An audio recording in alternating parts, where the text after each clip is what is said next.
Hello મિત્રો, જય માતાજી. કેમ છો બધા મજામાં? આપણે કેરીને હવે ટૂંક સમયમાં જાળી પડવાની તૈયારીમાં છે. જાળી કોને કહેવાય તમને કહું હમણાં. જે અંદર જે આપણે ગોઠલું કહેવાય છે ને, ગોઠલાની ફરતે કડક સાલ આવે બીજી, એ કમ્પ્લીટ ગોઠલું બની જાય એટલે આ કેરી પાકવા માટે તૈયાર થઈ જાય છે.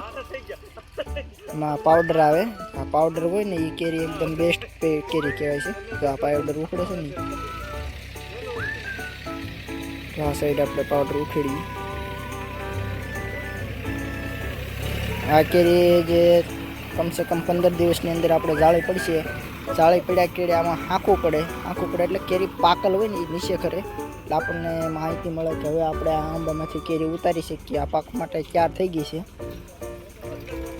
જે આ કેરી હોય ને, હવે આ કેરી ખરે નહીં અને ખરવાની શક્યતા હાવ ઓછી છે. આ કેરી છે એ જે ખરી જાય આંકડો બનીને, તો આ ખરી પણ ગઈ 11 સુધી.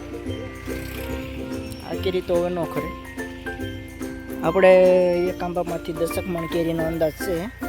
આ વર્ષે ઓછામાં ઓછી છે નહીં, એટલા માટે આવા નવા વિડીયો માટે અમારી ચેનલ સબસ્ક્રાઈબ કરો, સપોર્ટ કરજો. જય માતાજી.